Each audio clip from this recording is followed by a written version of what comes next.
Vamos a dar inicio a este nuevo taller de coyuntura, esta vez con, ya lo anunciamos, ¿cierto?, con Julián Oviglio.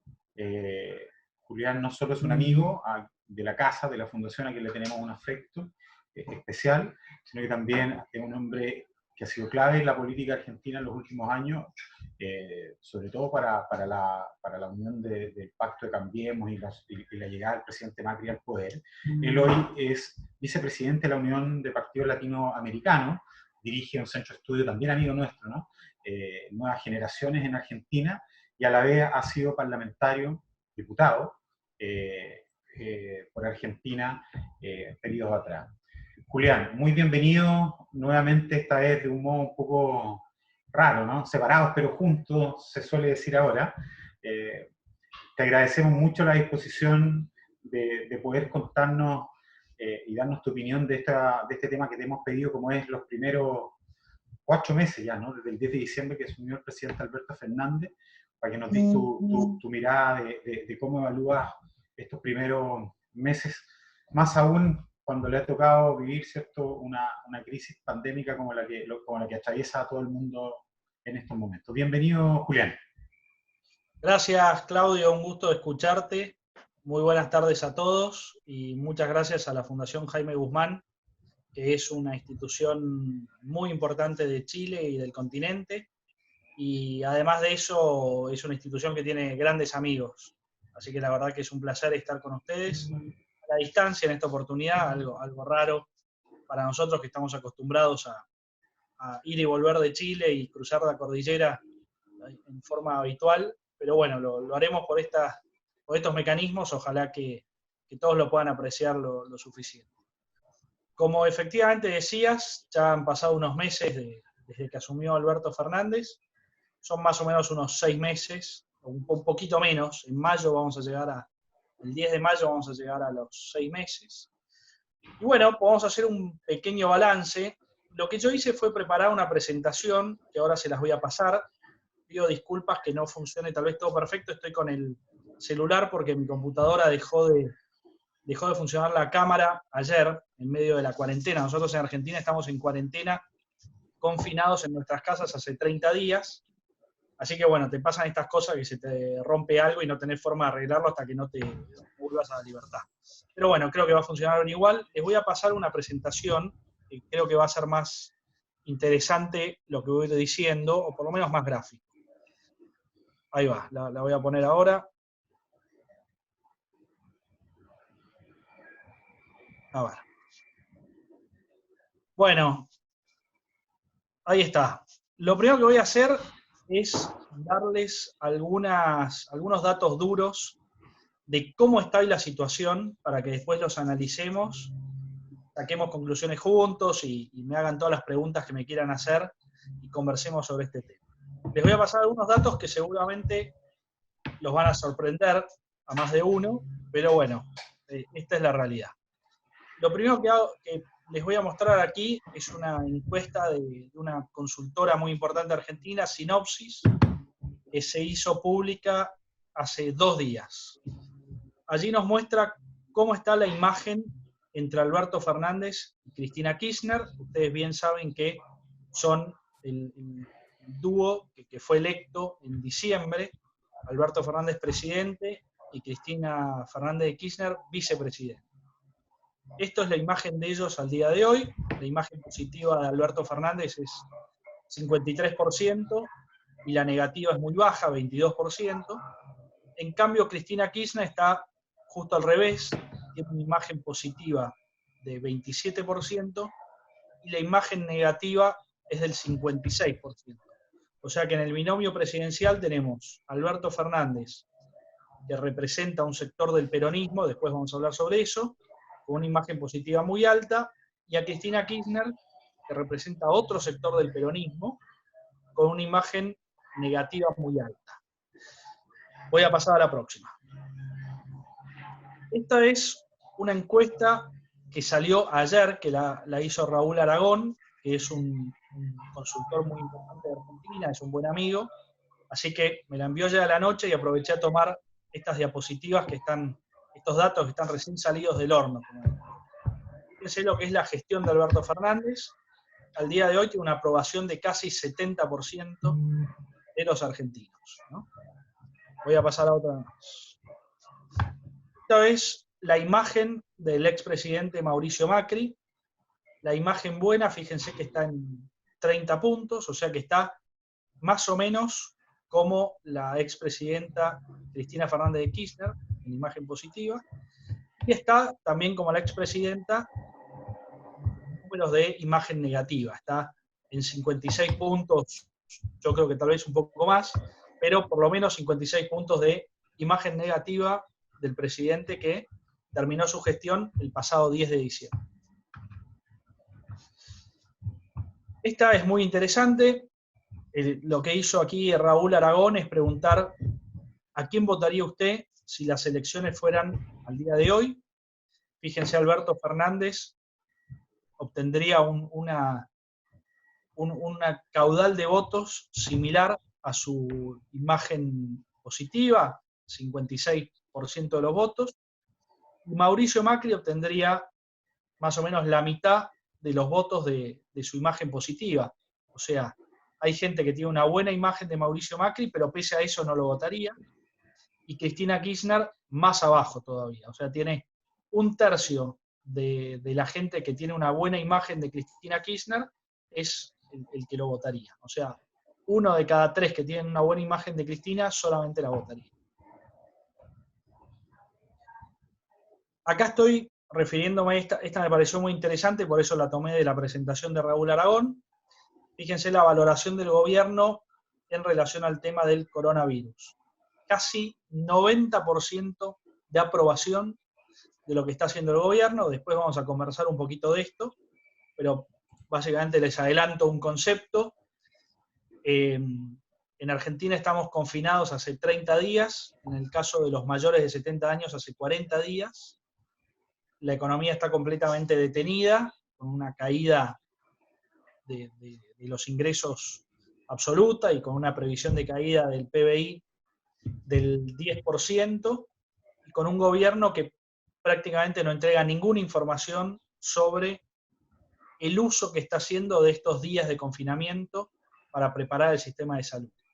Pese a eso, 90% de la sociedad argentina aprueba el funcionamiento el trato que le está dando el presidente Fernández o la administración Fernández a la pandemia del coronavirus.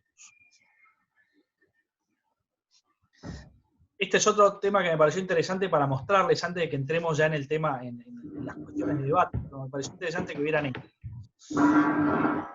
Apenas empezó el confinamiento, muchas empresas, sobre todo las que hacen obra pública, las que hacen actividades muy relevantes en la economía, ya venían con una caída muy grande. Cuando se produjo el confinamiento, lo que dijeron es tenemos que suspender trabajadores. ¿Por qué? Porque no tenemos ingresos. De hecho, ya venían con una caída de ingresos grande. No tenemos ingresos, no los vamos a tener por 1 mes, 2 meses, 3 meses. No le podemos pagar al trabajador. Además, muchos de ellos son contratistas del Estado y el Estado está sin pagar absolutamente nada.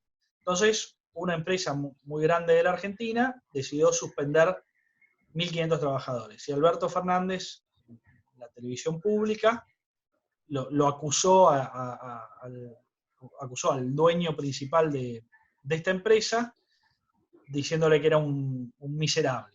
Y fíjense la reacción de la sociedad argentina.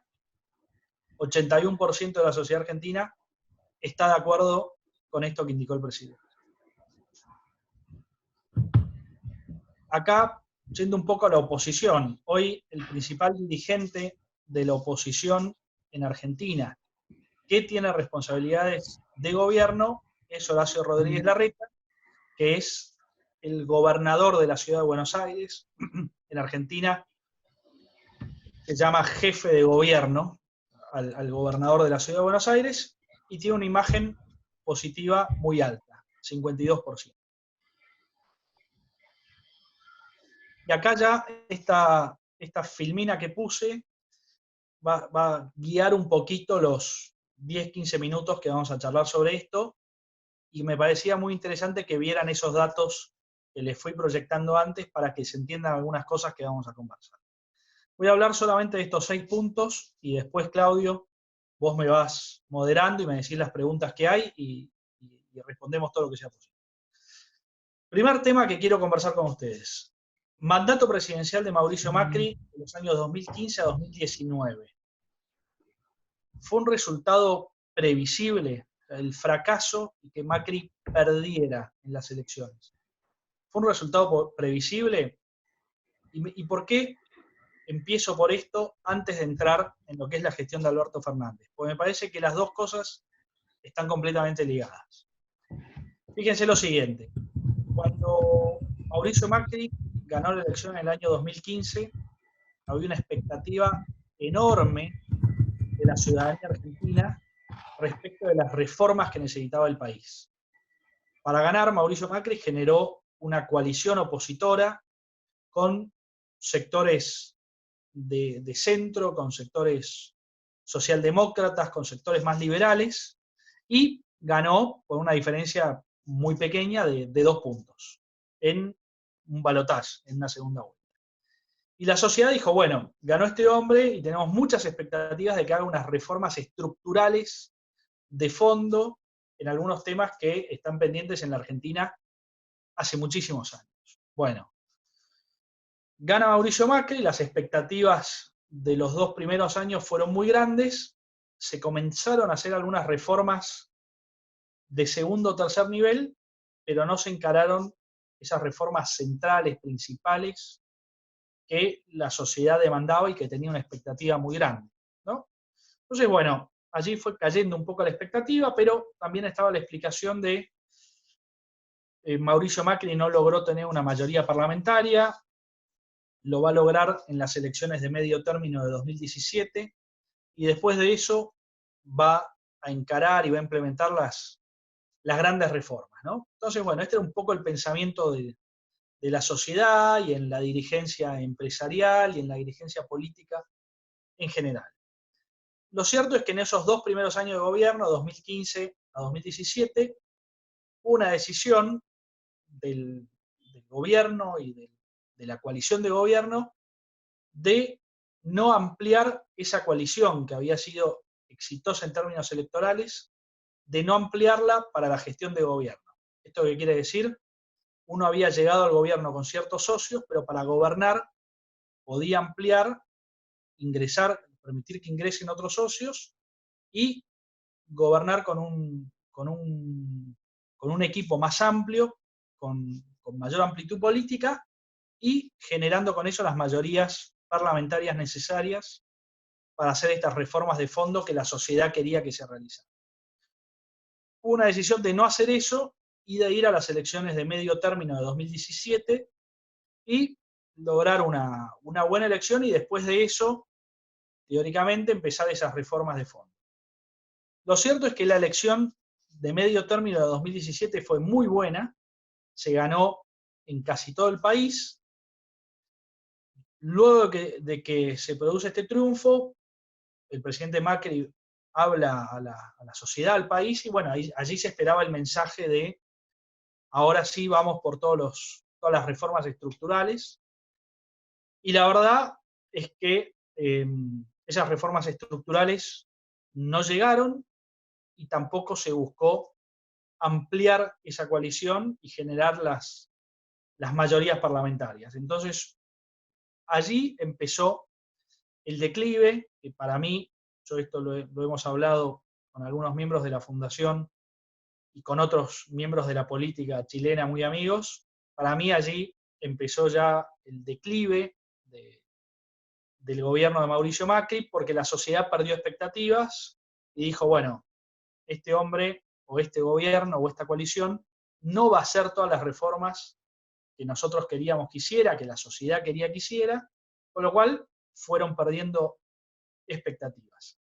Y esa pérdida de expectativas automáticamente te hizo subir todos los riesgos financieros y económicos. Con lo cual, desde el momento en que Macri o la coalición de gobierno que encabezaba el presidente Macri gana las elecciones de medio término en 2017 y no inicia ese camino de reformas, empezó el declive y la pérdida de confianza de los votantes y de los capitales en el presidente Macri, porque dijeron, si no hace las reformas, no hace las alianzas que tiene que hacer para tener mayoría parlamentaria, este hombre nunca va a ganar su elección del año 2019. Y así fue.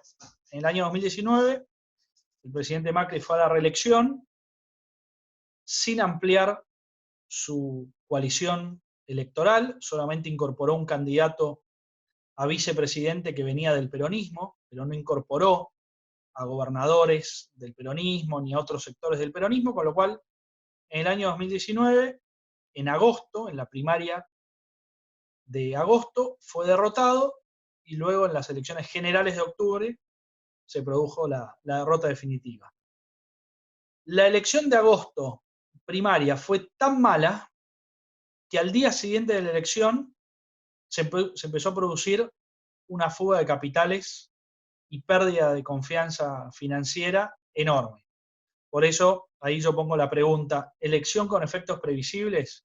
Y sí, para mí el resultado fue previsible, era bastante probable que se perdiera esa elección, y los efectos de esa elección también eran previsibles, porque imagínense, si los capitales ya se estaban yendo del país bajo la administración del presidente Macri, imagínense lo que fue la huida de capitales cuando ya en agosto se supo que el próximo presidente iba a ser Alberto Fernández en una coalición con Cristina Kirchner, donde además había sido Cristina Kirchner la que había seleccionado y la que había designado como candidato a presidente a Alberto Fernández. Imagínense lo que fue el desastre económico y de pérdida de confianza entre agosto y el 10 de diciembre que asumió Alberto Fernández. Los efectos allí fueron devastadores y tal es así que la administración del presidente Macri tuvo que poner control de cambios, control de retiro de dinero, restricciones al envío de recursos fuera del país, bueno, una cantidad de cosas que van en contra de lo que cualquier política liberal o social cristiana, o el nombre que le quisiéramos poner, iba en contra de todo eso. Entonces, bueno, así llegamos al mandato presidencial de Alberto Fernández, Cristina Fernández de Kirchner, que va desde diciembre de 2019 hasta el 10 de diciembre de 2023. Y acá tenemos la pregunta, ¿esto va a ser más de lo mismo? O sea, más de lo que ya vivimos durante 3 periodos de Kirchner, 1 de Néstor Kirchner y 2 de su mujer, Cristina Kirchner, o Alberto Fernández va a ser un hombre con otra filosofía, acercándose más al peronismo conservador, socialdemócrata, socialcristiano. ¿Qué va a ser? Bueno, la verdad que nadie lo sabía, muchas expectativas de que Alberto Fernández buscara algún acuerdo con sectores de la coalición de Macri para hacer algo más moderado y aislar a los más extremistas de su propia coalición, pero la verdad que nada de eso pasó. Fíjense en el punto 3, donde yo hablo de las medidas de Alberto Fernández hasta que aparece el coronavirus.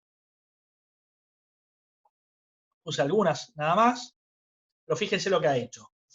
Profundizó el cierre de la economía y los controles cambiarios. Digo profundizó porque Macri ya los había instalado, porque cuando Macri pierde en agosto, ya tiene que imponer todas estas medidas porque si no, básicamente la Argentina se quedaba sin recursos y había una corrida cambiaria que no había forma de frenarla. El presidente Alberto Fernández apenas asumió, profundizó el control de precios, prorrogó el congelamiento de tarifas que ya había tenido que disponer Mauricio Macri durante su 4º año de gestión, porque los números de pobreza habían crecido mucho. Y encima, el presidente Alberto Fernández apenas asumió, envió una ley que, como siempre sucede, tiene uno de estos nombres fantásticos que se llamó de solidaridad social y reactivación productiva, que como generalmente sucede, tienen un efecto contrario. Y en esta ley se metieron una cantidad de temas que son básicamente más intervención y más controles y menos libertad. Entre ellos se delegaron facultades legislativas al Poder Ejecutivo, es algo que había sucedido ya otras veces en la Argentina y ha tenido muy malos resultados, todo esto fundado en una excusa de que son medidas de emergencia. Se modificaron las normativas previsionales, donde se quitó una pauta objetiva de actualización de las pensiones y se le dio la libertad al Poder Ejecutivo de ir actualizándolas como quiera, lo cual te genera un mecanismo clientelar. Y se aumentó la presión fiscal a montos realmente sorprendentes. Solamente para darles un ejemplo, hoy los argentinos, con estas nuevas medidas, hoy los argentinos que tengan parte de su patrimonio o algún patrimonio fuera de Argentina, tienen que pagar todos los años por las ganancias que ese patrimonio les haya generado fuera de Argentina, un 35% de ganancias y no pueden hacer ninguna deducción. O sea, del número que obtuvieron de renta, el 35% se lo tienen que entregar al Estado sin poder deducir ningún gasto que hayan realizado para obtener esa ganancia. Pero además de eso, se impuso un impuesto al patrimonio para los bienes que los argentinos tengan fuera del país, que llega al 2,5% del valor. De forma tal que si uno tiene una inversión inmobiliaria, un argentino tiene una inversión inmobiliaria, un departamento en Santiago de Chile, dentro de unos días va a tener que entregarle al Estado argentino, además del 35% de la ganancia que haya tenido, el 2,5% del valor de ese patrimonio.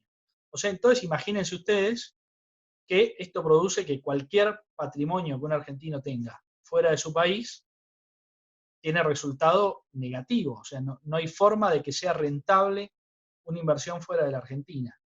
¿Qué es lo que produce esto? Obviamente, que los argentinos no declaren sus bienes y que generen sociedades o inventos para tener su patrimonio fuera del país y que no pueda ser alcanzado por esta locura de presión fiscal de la Argentina.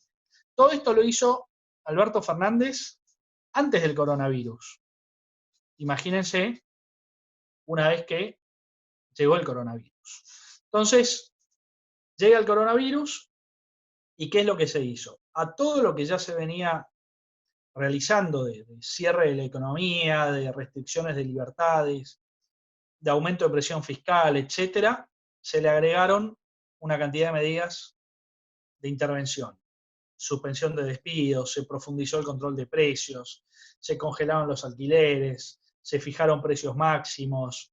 Bueno, montones de temas que si bien en otros países del mundo se están haciendo en este marco de la emergencia, donde la sociedad durante 1, 2 o 3 meses no puede producir, lo que hizo el gobierno argentino fue profundizar toda la restricción de libertades económicas y profundizar y aumentar la presión fiscal sobre los argentinos. A diferencia de lo que han hecho otros gobiernos, que es tomar este tipo de medidas, pero a su vez diferir el pago de impuestos, reducir la presión fiscal, cuidar a aquellos que tienen capital y son los que en la salida de la crisis van a tener que volver a generar empleos, ¿no? En Argentina se está haciendo lo contrario, es un experimento. A mi modo de ver va a tener efectos muy malos porque si uno ahuyentó a aquellos que tienen capital, esa gente va a tratar de resguardar su capital como sea, asumir las pérdidas y no invertir nunca más en el país. Así que es un panorama bastante complejo. Voy a los últimos 2 puntos, y después, si Claudio lo habilita, vamos a las preguntas o a los comentarios. Coronavirus y política argentina. ¿Acuerdo de unidad nacional o conveniencia temporal? ¿Qué me refiero con esto? En Argentina estamos viendo al gobierno del presidente Fernández en una especie de amor platónico con las principales figuras de la oposición, donde se ve al jefe de gobierno de la ciudad de Buenos Aires, uno de los referentes máximos del partido PRO junto con el presidente Macri, y se ve a los gobernadores de algunas provincias que son parte de la alianza opositora Cambiemos, en excelente relación con el presidente Alberto Fernández, en conferencias de prensa juntos, en fotos juntos, en actividades en conjunto.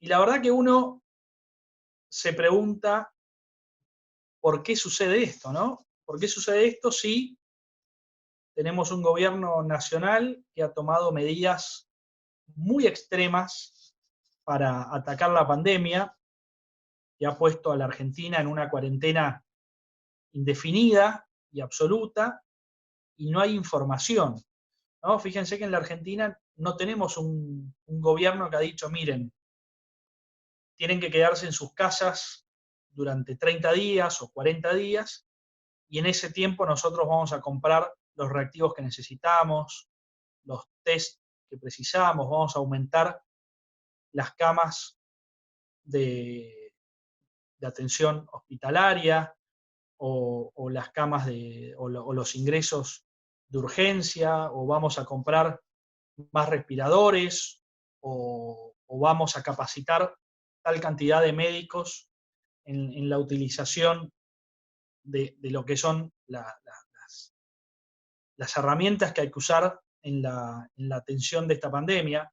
El gobierno nacional no ha dicho nada de todo esto. El gobierno nacional ha dicho, los argentinos se tienen que quedar en su casa porque es el único mecanismo que tenemos para frenar esto. De forma tal que estamos todos en nuestra casa y pasan los días y uno no se siente parte de esto porque no sabe si esos días que están pasando fueron utilizados efectivamente por el Estado para prepararse para esa batalla que tiene que dar el día que haya que suspender o terminar con la cuarentena.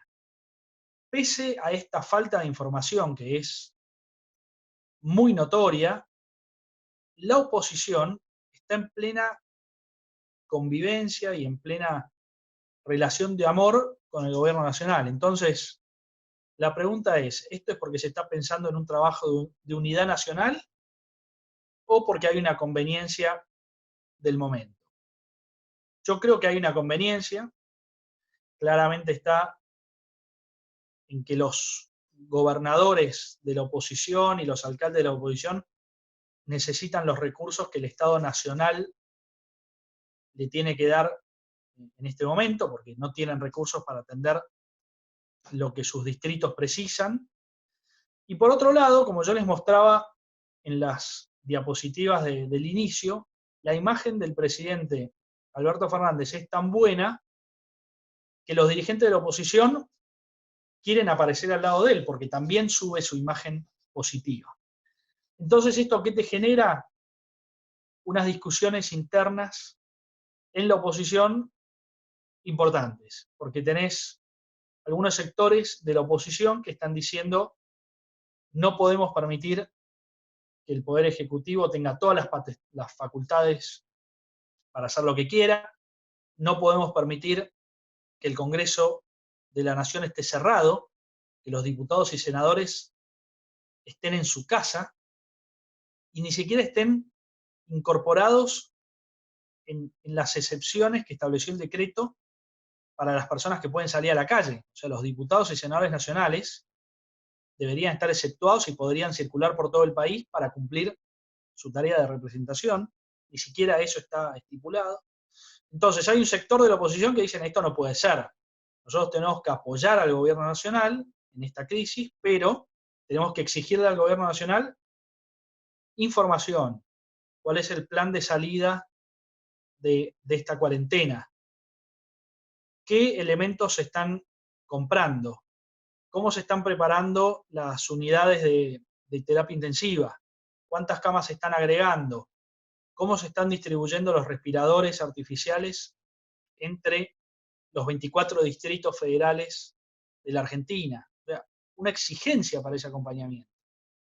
Pero la verdad que en este momento eso no se está produciendo, entonces eso genera algunos problemas entre las distintas líneas de la oposición. Lo cierto es que ojalá que todo esto nos lleve a una salida con un acuerdo de unidad nacional. La verdad que uno tiene esa expectativa porque va a ser tan grande el deterioro que vamos a salir de esta pandemia con entre un 45% y un 50% de pobreza en la Argentina. Para hacer eso, para salir de ahí, la verdad que se necesitaría un acuerdo patriótico, un acuerdo de unidad nacional, que pareciera que es lo que reflejan las fotos que hoy se ven en la Argentina entre oficialismo y oposición, pero que no tienen sustancia. No tenemos a una oposición acompañando al gobierno, pero con una lista de exigencias, como sí sucede en otros países, donde un ejemplo muy claro es España, donde los partidos de oposición están criticando al gobierno, pero le están exigiendo cosas para darle su apoyo y así funciona. Y a todo esto se agrega el último punto, que no por ser el último punto es el más sencillo. Argentina tiene que reestructurar toda su deuda pública y con ello también tiene que haber una reestructuración de su deuda privada, ya que las empresas argentinas hoy no están en condiciones de afrontar su deuda, no solo la que tienen en moneda local, sino la que tienen en dólares. Piensen ustedes que hoy el dólar, un dólar en la Argentina, equivale a 110 pesos argentinos en el mercado no controlado, no regulado. Yo les recuerdo solamente que hace unos años, cuando el presidente Menem estaba en el gobierno, era un dólar era igual a un peso argentino. Bueno, hoy tenemos un dólar es igual a 100 pesos argentinos, o 110 pesos argentinos. Imagínense el deterioro que ha habido y lo que ha sido la emisión monetaria, ¿no?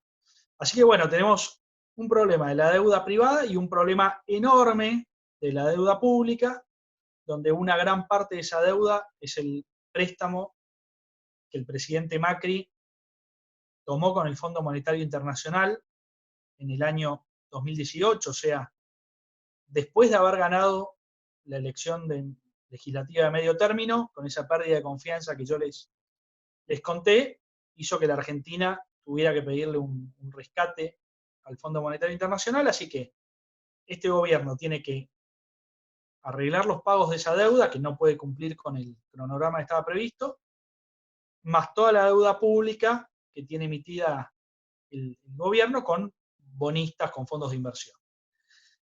El ministro de Economía acaba de hacer una oferta bastante razonable y tiene 20 días más para negociarla y tratar de cerrarla y después negociar con el Fondo Monetario Internacional cómo va a ser la reestructuración. Pero bueno, imagínense lo que es este cuadro de situación donde el presidente Alberto Fernández llega al gobierno con algunas ideas, creo yo, bastante antiguas y que se ha demostrado en la historia de la humanidad que no funcionan demasiado bien, que no atraen capitales, que no generan incentivos. Además de eso, se hereda una situación de deterioro económico, y además de eso tenemos la pandemia, donde el Estado básicamente está emitiendo más pesos y asumiendo los pagos de una cantidad de obligaciones que serían propias del sector privado. De forma tal que tenemos este combo, y la pregunta es hacia dónde va a ir el presidente Fernández después de esto. Yo creo que ahí tiene dos opciones: o va a profundizar una línea de populismo, donde el Estado va a asumir una cantidad de roles mayores a los que debería tener el Estado con su rol subsidiario tradicional. Entonces el presidente Fernández puede llevar al Estado a un tamaño mucho más grande, asumiendo muchos roles y funciones que no debería asumir, y generando más clientelismo todavía por el volumen de pobreza, o podemos ir a la opción de un acuerdo de unidad nacional, donde el presidente Fernández deje a los más extremistas dentro de su coalición de gobierno, los deje a un lado y acuerde con la oposición más racional y se haga un programa de gobierno y un programa económico, que todavía no lo hay, de unidad para sacar a la Argentina de esto. La verdad que es un signo de interrogación. Hay que ver cómo termina la Argentina después de la pandemia, o sea que yo creo que recién vamos a tener alguna idea de esto a partir del mes de junio, julio. Claudio, dejo en tus manos la moderación y vamos a las preguntas o intervenciones. Bueno, ¿me escucha? ¿Me escuchan? Sí. Oye, Julián, muchas gracias. Muy claro, tanto la explicación como las diapositivas para poder entender el estado del arte de lo que está ocurriendo en Argentina y lo que ocurrió este último tiempo. Vamos a pasar entonces a la ronda de preguntas. La primera pregunta, Julián, la va a hacer Jorge Jaraquemada. Bueno. Hola, Julián. Hola, Jorge. Un abrazo grande, virtual. Quería que profundizaras un poco en relación a que esta pandemia me da la impresión de que le cayó como anillo al dedo al presidente Fernández, porque le permitió una serie de medidas que en nuestro país, por ejemplo, también se han discutido y se están propiciando por parte de la oposición al gobierno del presidente Piñera, en el sentido de congelar precios, en fin, de tomar una serie de medidas de control de la economía para evitar despidos, en fin. Acá es cierto que hay un gran paquete de medidas que han sido proactivas y están destinadas a proteger el empleo y a proteger la supervivencia de las empresas que van a ser muy golpeadas probablemente por la paralización que ha implicado esta pandemia. Pero aquí también hay una oposición más extrema que ha pedido medidas como las que ha adoptado allá el presidente Fernández. Entonces, me da la impresión que esto le vino como anillo al dedo, porque dado la popularidad que tú manifestabas en las primeras diapositivas, es evidente que la gente estaba de acuerdo con ese tipo de medidas. Y eso, como lo conversábamos en una anterior teleconferencia con John Mueller desde España, va a implicar probablemente que después de esta pandemia todos salgamos, unos más, otros menos, con una menor libertad y probablemente con un Estado mucho más robusto y omnipresente de lo que nosotros tenemos. Entonces, la pregunta es, ¿tú crees que este tipo de modelo, digamos, que él está diseñando a propósito de la pandemia, es lo que se va a mantener? La reacción de la elección de medio tiempo, que entiendo sería el año 21, probablemente los efectos de la pandemia todavía no se superen totalmente, con lo cual probable que le ayude mucho en esa situación. Entonces, ¿qué piensas tú de esto?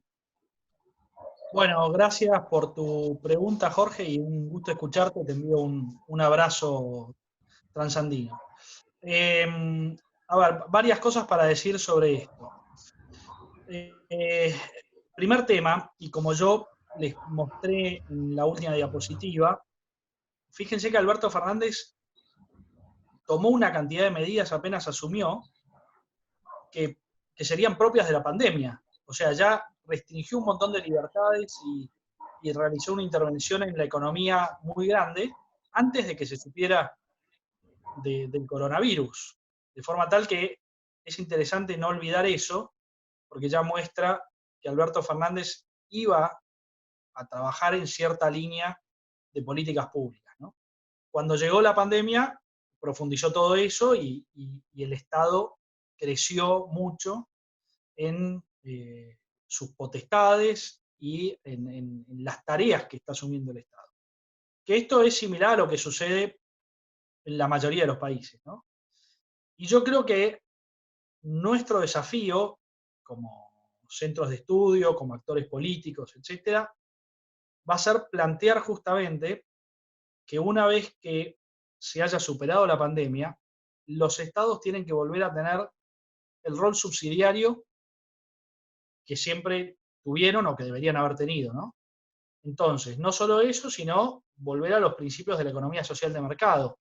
Hoy tenemos un Estado enorme, sin ningún parámetro de eficiencia en su gasto, y básicamente lo que está haciendo es atendiendo urgencias y en algunos casos tratando de preservar lo que van a ser los actores post pandemia para reconstruir la economía, y en otros casos pegándoles un golpe, como el de Argentina, donde en vez de cuidar a aquellos que van a poder reconstruir el empleo, con tal de conseguir algunos recursos, les pones impuestos disparatados que hacen que esa gente posiblemente después no quiera invertir nunca más en el país, ¿no?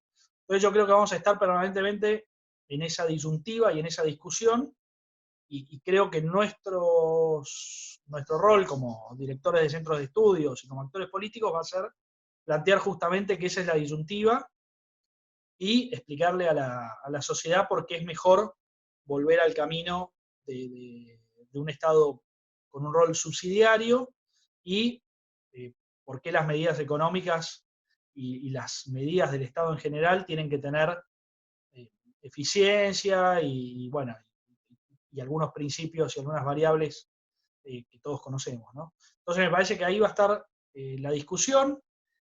Argentina, como muchas veces, es un caso especial, así somos los argentinos, pero vos me decías de la elección de medio término que vamos a tener en el 2021. Es un signo de interrogación enorme, porque si vos mirás la foto de Argentina hoy, pareciera que no hubiera oposición, pareciera que fuera todo un gran oficialismo, donde todos los actores políticos están contentos de estar juntos, están todos contentos de que haya una cuarentena, y pareciera que no hay ni exigencia de rendición de cuentas, ni críticas a lo que se hace, ¿no? Porque que toda la política actúe junta no quiere decir que se elimine el sentido crítico, ¿no? Y no quiere decir que se elimine la discusión doctrinaria, o la discusión de valores, o la discusión de largo plazo. En este momento Argentina ha eliminado todo eso.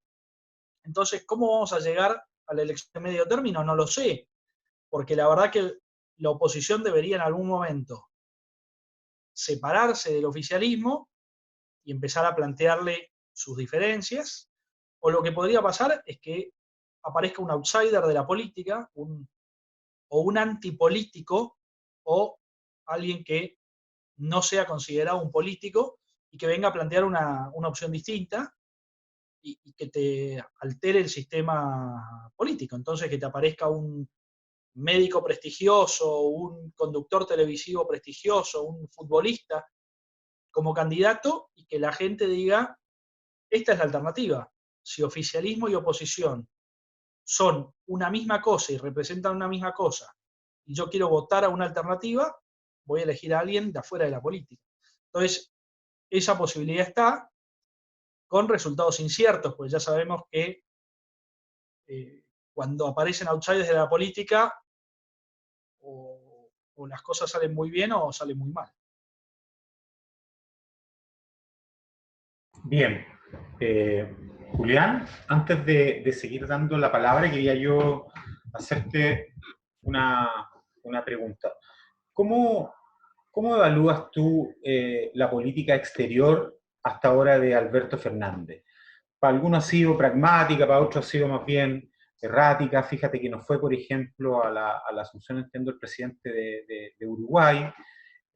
Por ahí se ha buscado alguna conflictividad o alguna confrontación, digamos, por pequeña que sea, digamos, con Chile a propósito de las medidas para el coronavirus. ¿Cómo evalúas tú la política exterior argentina hasta hoy día?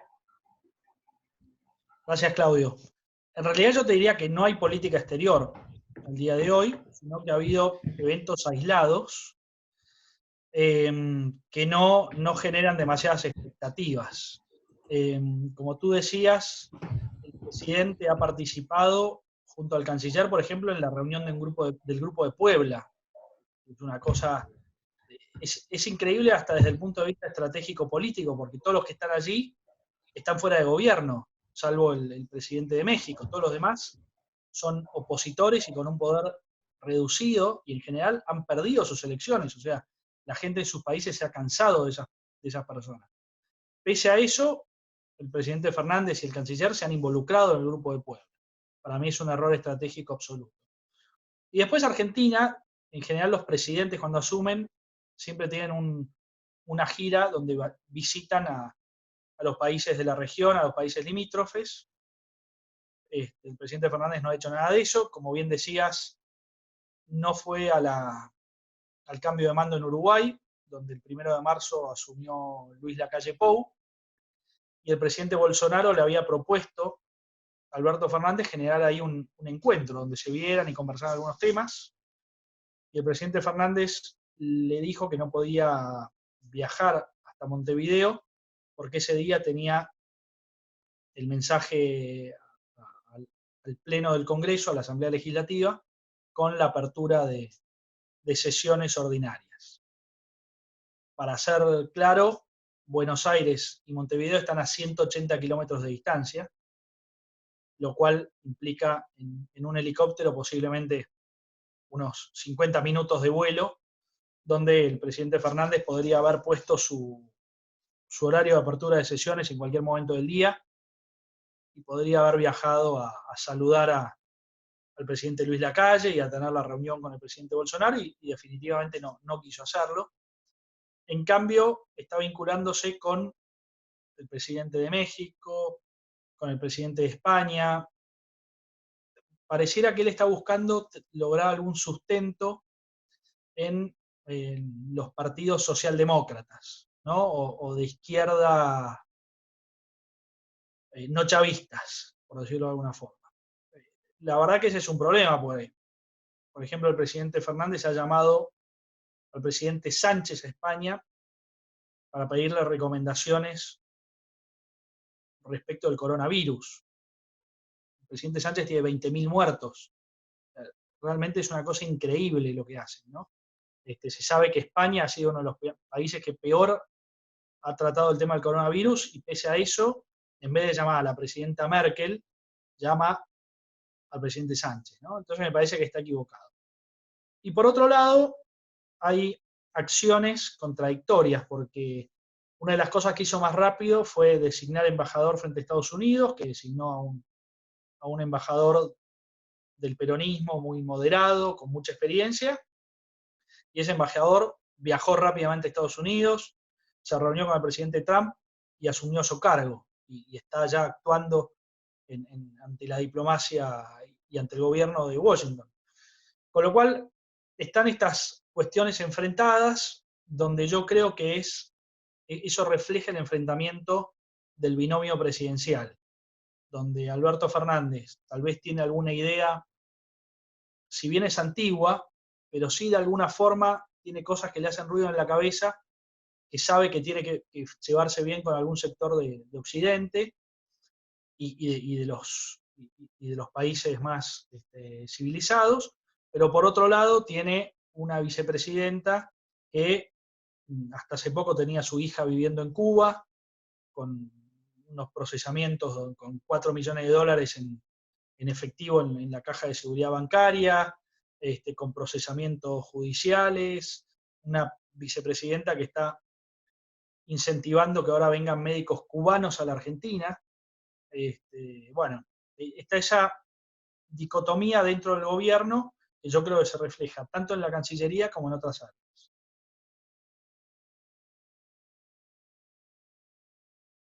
Gracias, Julián, me queda muy, muy, muy claro. A continuación va a preguntar Felipe Lyon, Julián. Él es director del área de servicio público de la Fundación. Hola Julián, mucho gusto y muchas gracias por la presentación, ha sido muy interesante y muy clara. Mi pregunta apunta más no tanto al coronavirus, sino que en general a la política argentina y al último gobierno de Mauricio Macri. Se ha dicho mucho y también tú lo dejaste un poco ver en tu presentación, que el fracaso de Macri se debe en parte también a una falta de osadía o de voluntad al menos de lograr lo que haya prometido, o por un exceso de expectativa. Pero mi pregunta es, ¿no pasa también que el fracaso de Macri por una cultura o por un pueblo argentino que se acostumbró a demasiado estatismo y que se hace muy difícil en un país como Argentina cambiar eso, darle la vuelta a eso? Lo pregunto también y mirando al futuro, ¿cuál es el rol que puede cumplir también la derecha, o ni siquiera hablando súper ampliamente, como el mundo más liberal o la gente que no cree en eso, dada también las condiciones que estamos ahora, que como decíamos, favorecen un poco más también el engrosar al Estado.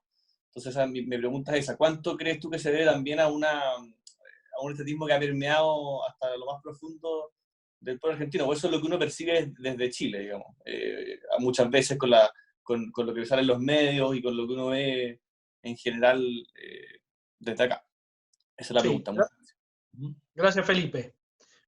Acordate, entre las imágenes que yo les pasé al principio, porque son muy gráficas, había una que les mostré donde le preguntan a la sociedad si está de acuerdo con que el presidente llamara miserable al dueño de la empresa más grande de la Argentina, porque había tenido que suspender a 1.500 trabajadores justamente porque no se puede trabajar y porque además el Estado no le paga, ¿no? Entonces, el presidente lo acusa de miserable y el 82% de los argentinos dicen que están de acuerdo, ¿no? Entonces, tenemos un problema. Tenemos un problema que es muy profundo, que es de falta de debate social, ideológico, doctrinario, de ideas, porque los debates de los últimos años han sido muy superficiales, ¿no? Sobre temas casi de gestión, quién gestiona mejor que otro. De hecho, Macri llega a su gobierno con un discurso de cambio, pero de mayor eficiencia de la gestión, ¿no? Y no llega con un discurso con foco en lo valórico o en lo doctrinario. Entonces, fíjate qué es lo que pasó cuando la gestión le fue mal. No había red de contención, no había forma de sostener eso, porque no había debate doctrinario y posiciones ideológicas de fondo. Entonces, cuando tu discurso había sido yo gestiono mejor que los otros, y te va mal en la gestión, te quedaste absolutamente sin argumentos, ¿no? Entonces, esto es un problema para Argentina. Yo creo que durante el gobierno de Mauricio tuvimos la oportunidad de profundizar esa cuestión y de instalar algunos temas de debate y temas de valores que no, una decisión estratégica de no hacerlo, que para mí es una decisión equivocada, y llegás a esta situación donde la sociedad reacciona a favor de aquellos que te dicen que el Estado va a solucionar todo, ¿no? Entonces, realmente tenemos un problema. Más tarde o más temprano, la sociedad se va a volver a dar cuenta, lamentablemente, porque eso va a tener un costo enorme, pero se va a volver a dar cuenta de que eso no es así, y que eso no funciona así, y que si uno no incentiva a los emprendedores, a la iniciativa privada, etcétera, el Estado no crea riqueza. El Estado puede administrar la riqueza que recibe, la riqueza que producen otros, pero el Estado no crea riqueza. Entonces, yo creo que con un costo grande vamos a volver a llegar a esa discusión. Esperemos que no sea tarde. Esperemos que no sea tarde. Si no, vamos a estar en discusiones de vuelta de quién gestiona mejor, si uno u otro. Hoy tenés a Alberto Fernández que dice, bueno, no era que Macri gestionaba tan bien, fíjense, tuvo que endeudar al país, no hizo las obras públicas que había prometido, bueno, te muestra una lista de temas donde dice, fíjense, Mauricio Macri al final gestionaba mal y yo voy a gestionar mejor. y que lo que nos puede pasar es que dentro de 3 años tengamos otro de nuestro lado que diga, miren, yo gestiono mejor, y que la discusión sea de vuelta quién gestiona mejor. Pero al final es una discusión por gestión de la pobreza, no por gestión del futuro y del crecimiento.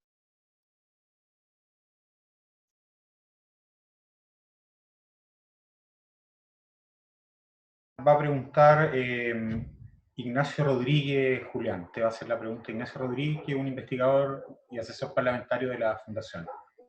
Bueno. Ignacio, ¿me escucháis? Claudio, sí, te escucho. Hola, Julián. Buenas tardes. Hola, Ignacio. Bien, mira, mi pregunta se engloba en el contexto de un fenómeno que me he estado dando cuenta que se ha repetido durante los últimos 10 años en América Latina. Y es que, bueno, a nuestras ideas siempre les ha costado ser gobierno. No obstante, cuando lo hemos logrado en el continente, muchas veces nos hemos encontrado con parlamentos adversos, como es el caso del presidente Piñera acá en Chile, o fue el caso del presidente Macri en Argentina. Frente a esa disyuntiva siempre hay dos alternativas. O trata el gobierno de negociar con el sector más moderado de la oposición en el Parlamento, o bien lo enfrentamos a partir de las ideas con una batería de reformas que vayan en nuestro sentido y en nuestras ideas. Siempre siento que se trata de optar por lo primero, por tratar de negociar con el sector más moderado. Y el resultado me he dado cuenta que ha sido siempre más bien fracasado. Le falta tal vez a nuestro sector, a las ideas de la libertad, ser más valientes con nuestras ideas. ¿Se puede? ¿Existe piso para ser realmente más valientes con nuestras ideas? A propósito de lo que preguntaba Felipe y de que de repente las sociedades se acostumbran a un sistema de gestión, a un sistema político de gobierno. Eso, muchos saludos y gracias por la exposición. Gracias, Ignacio, un gusto saludarte. Mira, el sistema de partidos políticos de Chile es distinto al de Argentina, porque es un sistema más tradicional, con una división más clara, o por lo menos hasta hace poco era más clara, pero entre derecha e izquierda. De hecho, los partidos en Chile se definen como de derecha e izquierda. Con lo cual, las composiciones legislativas que se generan son mucho más claras, es un país unitario, entonces los jefes políticos están centralizados. Entonces, allí en general tenés menos margen posiblemente de generar coaliciones una vez que ganaste la presidencial. Es probable que puedas acordar temas específicos, pero no incorporar gente a tu coalición, porque el sistema de partidos es más rígido. El sistema de partidos de Argentina es más flexible. Primero porque somos un país federal, entonces tú tienes 24 jefes políticos, uno por provincia, por cada partido, ¿ok? Entonces ya no es que todos reportan a un único jefe que está en Buenos Aires, sino que cada uno tiene su propio jefe político territorial. Después tenemos una abundancia de partidos políticos reconocidos electoralmente que es impresionante. Yo no me acuerdo si estamos en 700 partidos políticos reconocidos. Por supuesto que son muy pocos los que tienen representación parlamentaria, pero cada partido a su vez, cuando se produce una escisión o se pelean, hay un grupo que arma su propio partido. Entonces, tenés una dispersión de partidos muy grandes. Y eso te permite que, una vez que sos un gobierno, una nueva administración es electa, eso le permite ampliar sus acuerdos parlamentarios. Y las formas de ampliarlos son muy sencillas, porque el propio presidente hace acuerdos puntuales con los gobernadores, y una vez que acuerda con los gobernadores, los legisladores nacionales de esa provincia acompañan al gobierno, porque hay un acuerdo que incorpora a su provincia en la administración de gobierno, de alguna forma. Entonces, esto que es muy común en la Argentina y que es muy sencillo de hacer, que es aceptado por la ciudadanía, durante el gobierno de Mauricio Macri se decidió no hacerlo. Hubo mucha gente que lo propuso. Fíjense, el presidente Macri cuando asume creó 22 ministerios. 22 ministerios. Imagínense si no había posibilidad allí de 3 o 4 ministerios, acordarlos con algunos sectores de la oposición, incorporarlos al gobierno y tener mayoría parlamentaria desde el día 1 con una agenda de reformas más profundas, ¿no? Eso estaba, una decisión de estrategia política de decir, si la sociedad nos votó para un cambio, nosotros una vez que llegamos no podemos incorporar aparte de lo antiguo, aparte de lo que le ganamos, aparte de lo que venimos a cambiar. Pero bueno, era una decisión que, si bien es comprensible, era más bien filosófica que de realidad política. Lo que se necesitaba en la Argentina era sumar 129 votos en la Cámara de Diputados y hacer las reformas que había que hacer, ¿no? Y eso no se tuvo, solamente se lograron por acuerdos puntuales 129 votos para reformas específicas y reformas menores, pero no para reformas de fondo. Así que es un eterno debate ese que tenemos en nuestros sectores políticos. Yo creo que hay que ser pragmático porque finalmente las consecuencias de largo plazo y los efectos de largo plazo se producen cuando uno logra hacer las reformas de fondo. Si uno no las hace, no sucede lo que sucede hoy, que hay 82% de la ciudadanía argentina apoyando a un presidente que dice que la empresa que más empleo da en la Argentina su dueño es un miserable, ¿no? Cuando no diste el debate de valores ideológico, doctrinario, llegás a eso y la ciudadanía te acepta cualquier cosa. Bien.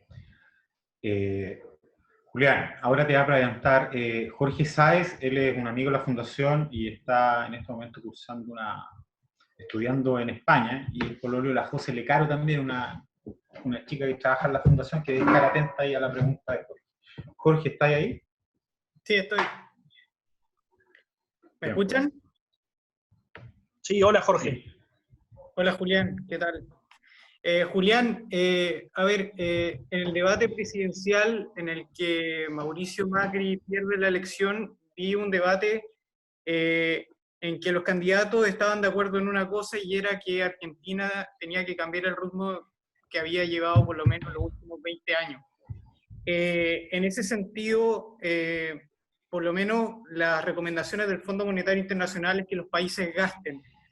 España en este caso puede hacerlo porque está dentro del contexto europeo, en donde el Banco Europeo puede comprar deuda española. Chile tiene buena capacidad para poder endeudarse en este momento, y eso es lo que ha permitido que las políticas chilenas puedan de alguna forma implementarse con sacrificios, pero puedan implementarse. En el caso argentino, cuando digamos tiene una deuda importante con el Fondo Monetario Internacional, tiene la posibilidad de adquirir en cualquier momento una hiperinflación, ¿tú ves este escenario como una posibilidad para que exista un cambio de régimen en Argentina, y en el sentido de, por ejemplo, un Estado federal? Tú hablabas del clientelismo.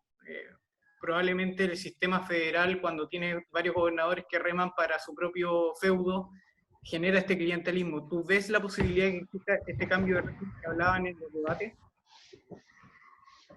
Gracias por tu pregunta, Jorge. Le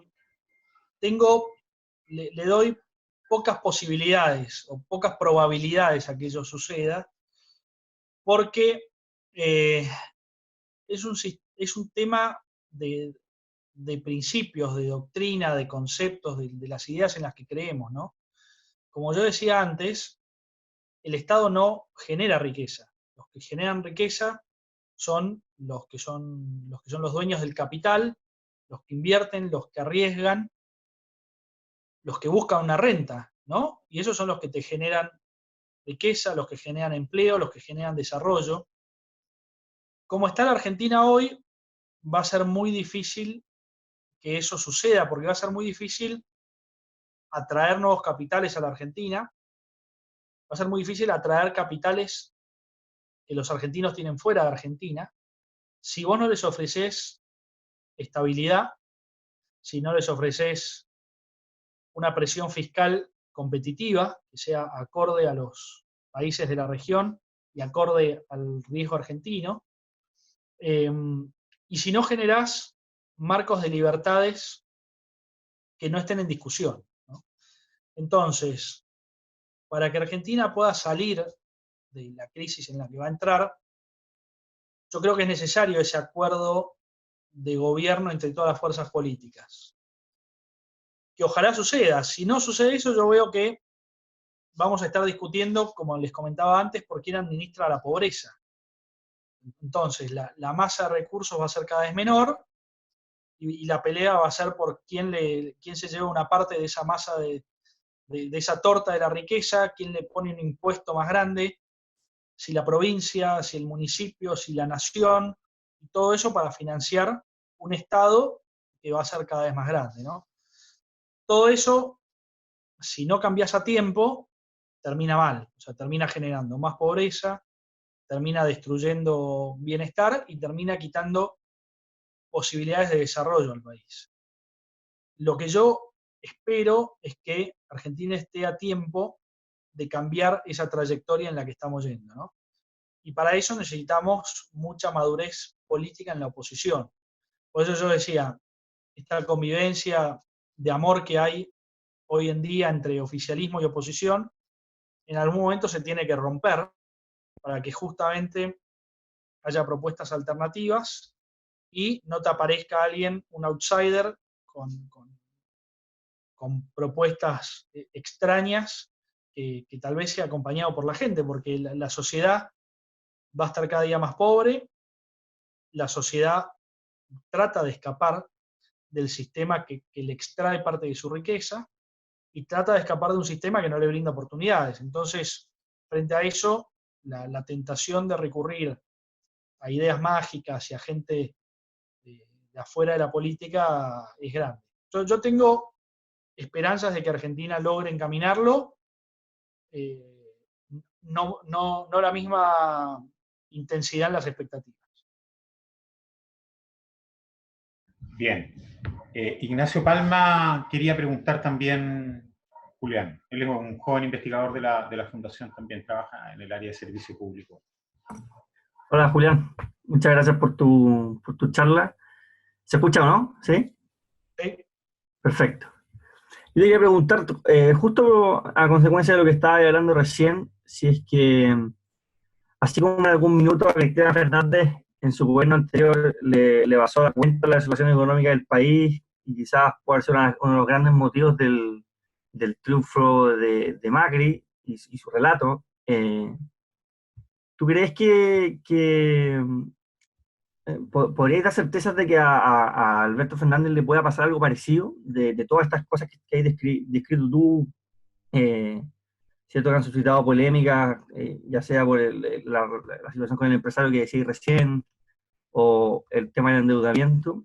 ¿Le van a pasar la cuenta desde el punto de vista de la popularidad? ¿O ese 70 y tanto por ciento que tiene ahora, creo que era eso, ¿tú crees que se va a mantener estable post-coronavirus? Y lo segundo es que cuando tú dices, bueno, que hay una posición que vaya a tener que tratar de hacer frente, ¿cierto? Cambiar el panorama de la amistad que existe hoy día con el gobierno. ¿Tienes nombres de personas que tú decís, este es un liderazgo que puede enfrentar la situación post-coronavirus desde la oposición, pueden causar quizás lo que podamos denominar una especie de centro-derecha en Argentina, o hay poca esperanza en ese sentido? Bueno, gracias por tus consultas. Respondiendo a la primera, yo creo que todos los costos de estas políticas públicas del presidente Fernández van a caer todos juntos, ¿no? Entonces, hoy en día es muy agradable para todo el mundo estar en su casa sin trabajar, que le sigan pagando su salario igual, que le lleven comida a su casa, que le digan que no pague ningún impuesto. Todo eso es muy agradable y que además te digan, te estamos cuidando porque si salís a la calle te vas a contagiar y te vas a morir. Ese es el mensaje hoy, ¿no? Entonces, ese mensaje paternalista es muy, por ahí, tal vez muy apreciado, hasta el momento en que te despertás y salís a la realidad y te das cuenta que estás más pobre, que los recursos que te dan no te alcanzan para cubrir tus necesidades al mes, cuando te das cuenta que no tenés otra opción más que depender del Estado, y cuando te das cuenta que podrías haber salido a la calle muchísimo antes, si tenías un plan ordenado de salida, y podrías haber tenido tus libertades esenciales en ejercicio mucho antes de lo que efectivamente sucedió, ¿no? Entonces yo creo que todo eso se puede caer como un castillo de naipes. Lamentablemente, si eso sucede así, el costo para el país y para todos los argentinos es muy grande, porque es mayor pobreza, destrucción de bienestar y pérdida de oportunidades. Ojalá que el presidente Fernández se dé cuenta a tiempo de esto. Yo creo que él tiene una estructura mental más propia de los años 80 que el año 2020, ¿no? Yo creo que él entiende que hay algo que se llama globalización, pero no lo tiene internalizado porque él nunca fue parte de ese proceso y nunca creyó en eso y nunca participó de eso. Entonces yo creo que no tiene conciencia de cómo pequeñas decisiones impactan en la inserción del país en el mundo y en la generación de capitales, en la atracción de capitales.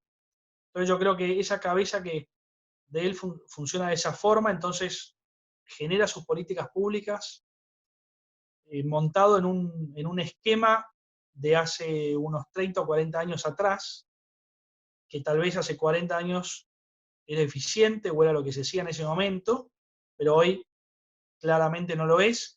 Y todo este encierro y toda esta pandemia te muestra cómo la innovación y la necesidad de la gente de salir adelante hace caer las barreras entre los países, elimina las fronteras, te acerca con gente de distintas partes del mundo, te pone a comerciar sin haberte estrechado la mano nunca con otra persona, y todo eso funciona, ¿no?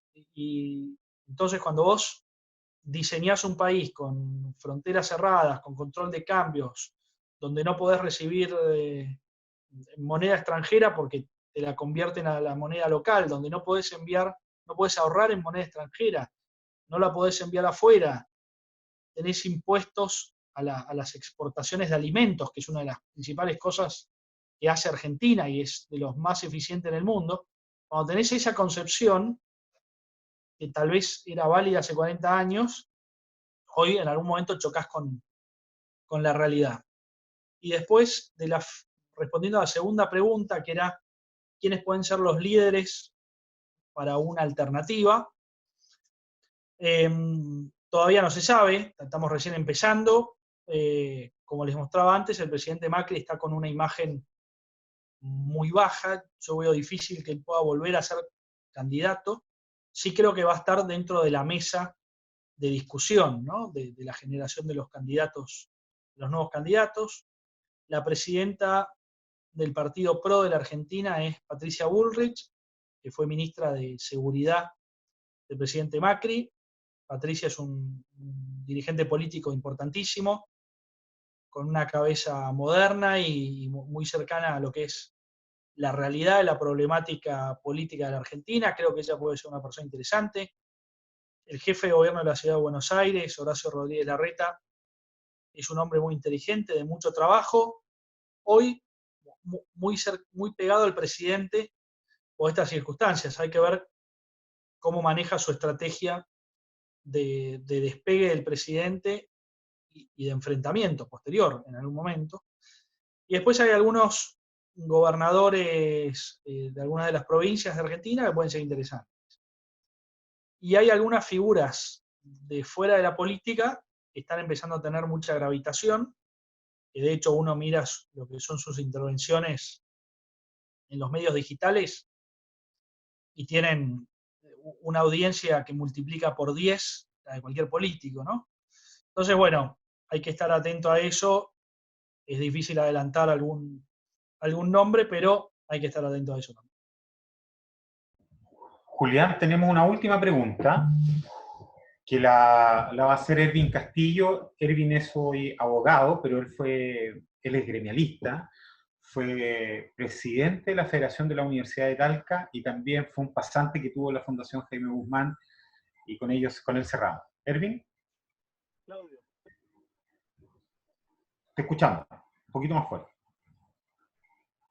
Julián, ¿qué tal? Saludos desde Chile. Julián, la pregunta que yo te quería hacer es justamente, cuando me tocó incluso a mí ir por la Fundación Jaime Guzmán Argentina, por una partida que estuve allá en Buenos Aires, que estuvo muy buena, muy buena experiencia. Uno se da cuenta de Argentina y comienza a saltar esta cultura que tiene desde su inicio, con un Estado muy fuerte, incluso con una cierta derecha que no se hace llamar culturalmente derecha, no sé, digamos, era por la influencia que tiene el peronismo que lo llevó hacia la izquierda, pero en ese sentido, por esa cultura del Estado,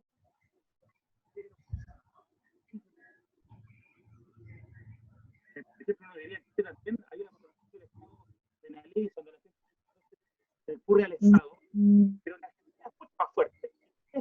¿Por qué se genera eso? En segundo lugar, ¿cuál es la autocrítica que hace a esa cultura política en Argentina?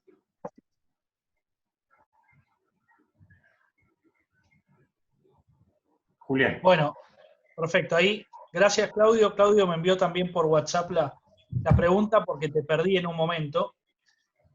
Tu pregunta, entiendo que fue, ¿cuál es la autocrítica que se hace la centro-derecha argentina por el retorno del peronismo de izquierda a la presidencia? Bueno, a ver, yo creo que todavía falta esa autocrítica, ¿no? Me parece que fue muy reciente el cambio de gobierno. El 10 de diciembre se produjo el cambio de gobierno. Luego aquí tuvimos las vacaciones de verano. En general, la gente se va en enero o febrero, con lo cual toda la dirigencia política opositora, sobre todo después de estar 4 años en el gobierno, se fue de vacaciones, como sucede y es lógico, la gente se fue a descansar un poco.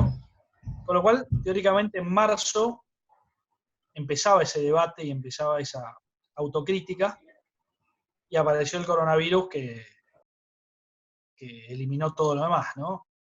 Entonces yo creo que esta autocrítica va a llegar medio desordenada, y yo creo que fundamentalmente pasa porque hubo un foco muy grande en la forma en la cual se transmitía el mensaje, y no tanto en cuál era el mensaje. O sea, faltó mayor debate de fondo, mayor debate de ideas, mayor debate de valores, y hubo demasiada preocupación por las formas, ¿no? Entonces, un amigo mío del peronismo, el peronismo abarca todas las líneas ideológicas que uno puede imaginar, con lo cual dentro del peronismo hay gente con la cual uno comparte cuestiones, que es social cristiana, inclusive liberal, o puede ser socialdemócrata y también encontrar puntos de encuentro, y tenés gente de izquierda más extrema o con ideas cercanas al comunismo, ¿no? Hay de todo. Y un amigo mío, peronista, que comparte nuestros valores, nuestras ideas, me dijo un día, es que ustedes están convencidos de que sus militantes van a dar la vida por un cordón cuneta. Cordón cuneta es el trabajo que hacen los alcaldes cuando arreglan una calle y le ponen asfalto y preparan los costados para que haya una acera, para que haya una vereda. O sea, ese trabajo bien rústico, básico de cualquier alcalde. Entonces él me decía, ¿ustedes están convencidos de que el militante de su partido va a dar la vida porque una calle estuvo bien arreglada?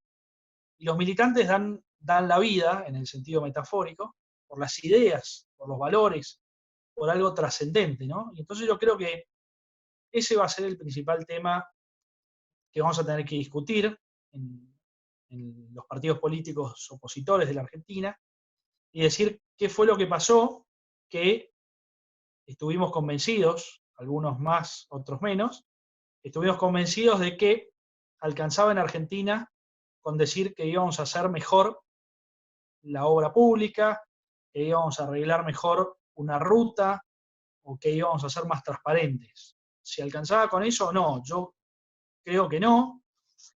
Creo que estaba bien eso fuera una parte del mensaje, pero faltaba transmitirle a la sociedad el mensaje trascendente, que iba a ir más allá de cómo se efectuaba una obra y que iba a ir a la sustancia y a las creencias y a los valores y a los principios que mueven a esa persona, porque eso es lo que tiene impacto de largo plazo y eso es lo que trasciende a cualquier fuerza política. Así que bueno, espero haber respondido y gracias, Claudio, por tu moderación. No, al contrario, Julián, muchas gracias a ti por la disposición y además por la claridad y el tiempo que te has tomado para responder, y la exposición además muy, muy clara. Parece que íbamos a proyectar una imagen final, Julián, esa imagen que está ahí. ¿Vale? Ese Jorge, eso es en noviembre del año pasado, fue la cena de nuestra fundación Nuevas Generaciones, donde festejamos los 10 años de la fundación. Vinieron representantes de nuestras contrapartes de todo el continente. Vino Jorge Jaraquemada por Jaime Guzmán, y allí está en una foto con Patricia Bullrich, que todavía era ministra de Seguridad de la Argentina y es la presidenta del Partido PRO hoy en día. Un pequeño homenaje a una gran líder política. Sí, claramente. Patricia, como yo les digo, creo que puede ser una de las personas que tenga un rol trascendental en la Argentina, porque es una persona de ideas, de valores, que a través de su vida ha ido transitando por distintas posiciones ideológicas, porque no hay que olvidarse que en la Argentina, como en Chile, tuvimos épocas muy complicadas, donde los jóvenes en los años 70 ocupaban ciertos espacios y después cuando entraron a la democracia fueron justamente hacia espacios más democráticos y más liberales, ¿no? Entonces Patricia tiene toda esa experiencia en su vida y creo que yo la veo en un momento muy bueno, con una acumulación de experiencia muy buena y con una pasión y unas ganas para dedicarse a lo suyo muy importante. Es una gran amiga. Bien, pues, Julián, te queremos dar las gracias nuevamente, te despedimos, te enviamos un abrazo a la distancia y ya tendremos un momento para reencontrarnos. Jorge, me imagino que también se va a despedir, yo por mi parte me despido hasta acá y gracias nuevamente. Gracias, Claudio. Un gran abrazo, Julián, que todo ojalá vaya por un derrotero que sea conveniente para la Argentina, que es un país muy querido para algunos de nosotros. En particular, para mí lo considero mi segunda casa. Yo te he dicho a ti que si alguna vez tuviera que exiliarme, lo haría en Buenos Aires. Así que espero que volvamos a juntarnos en torno a un bife chorizo por allá. Exactamente. Jorge, un placer. Muchas gracias por invitarme. Como siempre, para mí me siento como en mi propia casa participando en las actividades de la Fundación Jaime Guzmán. Así que muy, muy cómodo, todo muy, muy agradable y bueno, ojalá que haya sido productivo para todos los que asistieron. Muchas gracias por dedicar su tiempo a acompañarnos en esta charla. Un abrazo para todos.